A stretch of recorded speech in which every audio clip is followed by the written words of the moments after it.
Côte d'Ivoire, Abidjan Plateau le jeudi 30 novembre 2023, s'est tenu un point de presse explicatif du conflit opposant le Fonds de prévoyance militaire aux détenteurs de droits coutumiers Sophia Azuréenne, souscripteur civil de la FENACI, dans l'affaire des terrains nus des ex-FDS. Nous avons sollicité afin de mieux nous instruire sur la problématique de cette non-revenue.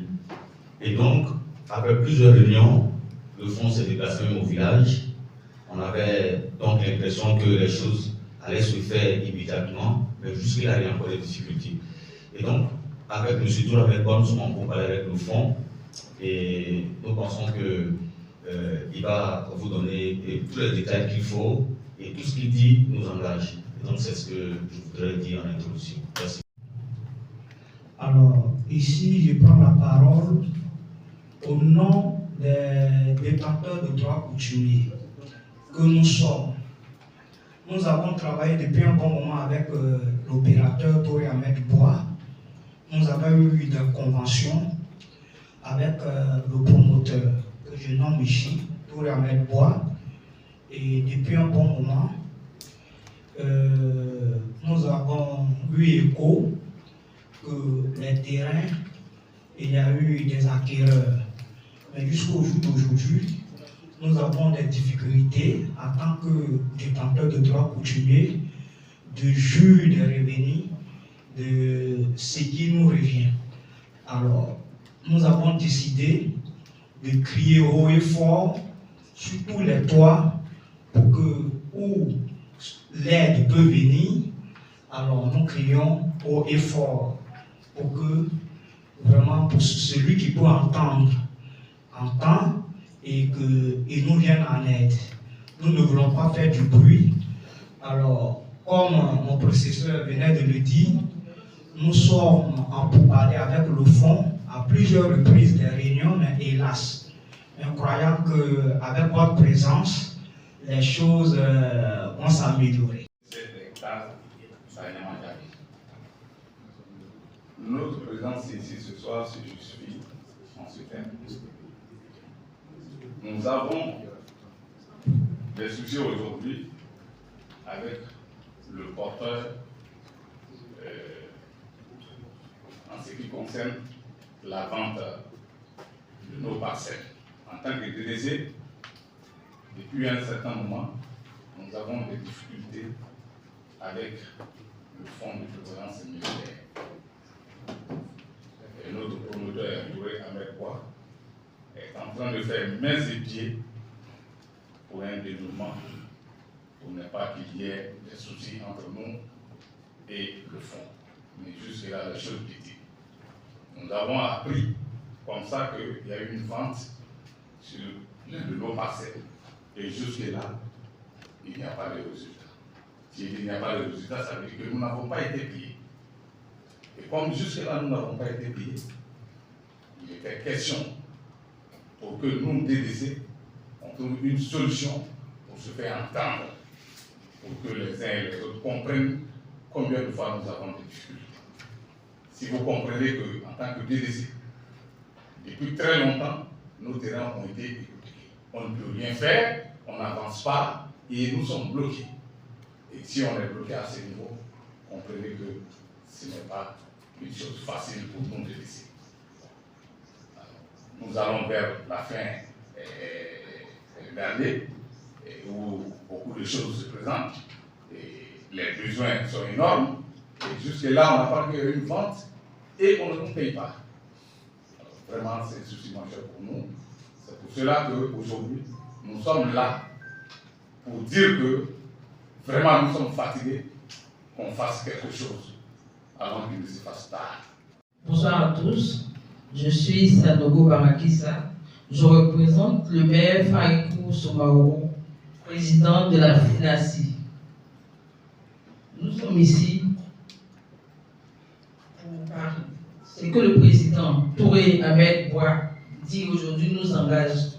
À ce titre, nous nous joignons en lui pour entrer en possession pour parler des parcelles et en même temps en possession de notre dû. Monsieur, représentant des créanciers, des promoteurs. Bon, jusqu'à présent, on n'a pas été payé. Et nous sommes là, venez revendiquer nos droits. Je vous remercie. Vous savez, je suis dans une position très délicate. Très, très délicate. Déjà, je me souviens que j'avais été arrêté en 2011 et pendant plusieurs années, je suis resté à la MACA au motif que j'ai abusé et escroqué les forces de défense et de sécurité. Après quelques années, le tribunal m'a blanchi. J'ai été blanchi. C'est vrai que j'ai été blanchi, mais le préjudice que j'ai subi et que je continue de subir par la mauvaise publicité de cette affaire ne m'arrange pas. Mais nous avons fait table rase sur ça et nous nous retrouvons dans une autre situation très complexe. Les parcelles pour lesquelles j'ai été arrêté, on avait dit qu'il n'y a pas de parcelles. Ces mêmes parcelles-là se sont retrouvées dans la main du FPM à travers un compromis avec une mission bien précise. C'est de porter le titre de propriété, de les vendre et de payer tous les créanciers, y compris les promoteurs eux-mêmes. C'est ce que le protocole du 2 février 2015 dit. Donc tous les titres fonciers du défunt projet ont été portés par le FPM.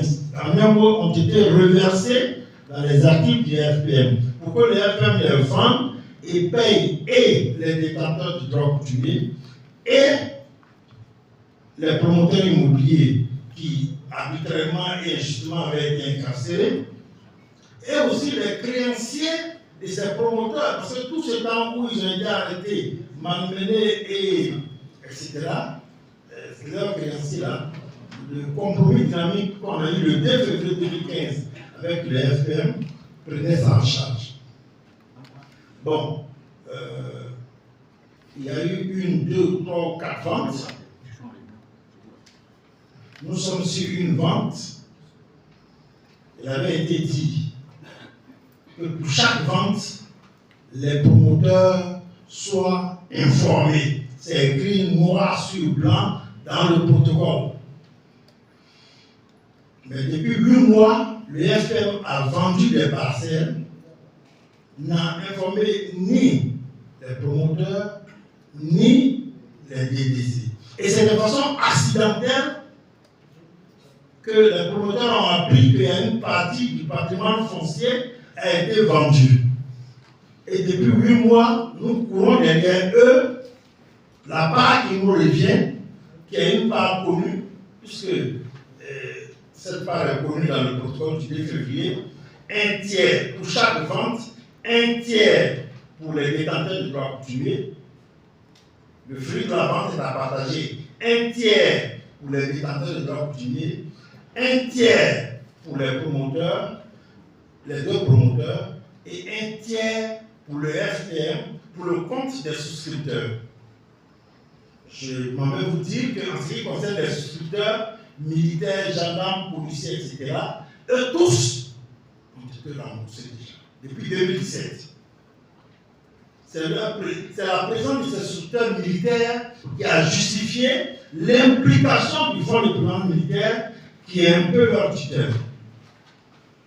Quand bien même tous les souscripteurs militaires ont été remboursés, nous avions accepté que le fonds de prévoyance porte toujours les titres de propriété, vend le reste des actifs et règle les créanciers des promoteurs et remettre la part des villageois. C'est ce qu'on a dit. C'est ce qui est écrit noir sur blanc. Et d'ailleurs, une fois, ils ont vendu. Ils n'ont pas tenu compte de ça. La justice les avait condamnés. Mais cette fois-ci, ça fait 8 mois, nous sommes derrière eux. Alors, depuis la semaine dernière, les promoteurs, les détenteurs de droits coutumiers, qui ont un rapport contractuel avec moi, puisqu'ils n'ont pas de rapport contractuel avec le FPM. C'est moi que eux, ils ont affaire à moi. Ils n'ont pas de contrat direct avec le FPM, c'est avec moi. Donc, ils sont un peu comme ceux à qui je dois. Donc, il faut leur payer leur argent pour que moi je la paie. Et comme ça ne se passait pas comme ça, ils m'ont approché pour qu'eux puissent faire une conférence de presse. Donc la conférence de presse n'est pas à l'initiative de Sophia, mais je la soutiens parce qu'elle va dans le sens de la résolution d'un problème qui se pose à moi. Vous avez entendu les détenteurs de droits coutumiers d'Agnamandabé, les détenteurs de droits coutumiers d'Akoupézédi, des BNP, etc. Vous avez entendu les souscripteurs. Je me dois, étant le visage connu de ce projet de terrain nu, je me dois de les accompagner. C'est ce qui justifie ma présence. C'est le premier sens de ma présence. Pour les soutenir, pour que le FM leur paye ce qu'il y a à payer. La deuxième raison de ma présence, Sophia en tant qu'entité, sur les 31 milliards de francs CFA prévus comme part de Sophia dans le projet, le FM a déjà payé 6 milliards. Il reste une part à payer. Nous aussi, en tant que Sophia, nous réclamons la part qui nous revient à travers les 1 tiers aux détenteurs. Quand je dis les détenteurs, c'est les protecteurs terriens. Le terme importe, c'est les protecteurs terriens. Les 1 tiers aux promoteurs et puis les 1 tiers aux souscripteurs. Parce que dans le projet terrain, il y a les souscripteurs civils et puis il y a les souscripteurs militaires. En ce qui concerne les souscripteurs militaires, eux sont totalement désintéressés. Mais il reste encore une bonne part des souscripteurs à qui on doit encore 12 milliards de francs CFA. Alors, c'est dans cette dynamique qu'on était. Vous avez remarqué que c'est ce matin qu'on devait faire la conférence de presse. Le fonds nous a envoyé un courrier pour nous dire, à l'heure que nous avons indiqué pour faire la conférence de presse, pour nous dire que nous sommes invités à une réunion, aujourd'hui même à 10 h, dans ces locaux. Nous sommes allés et ils nous ont donné de bonnes nouvelles en lieu et place de la conférence aujourd'hui. Ils nous ont dit que demain ou la semaine prochaine, l'argent est à leur disposition qu'ils vont payer.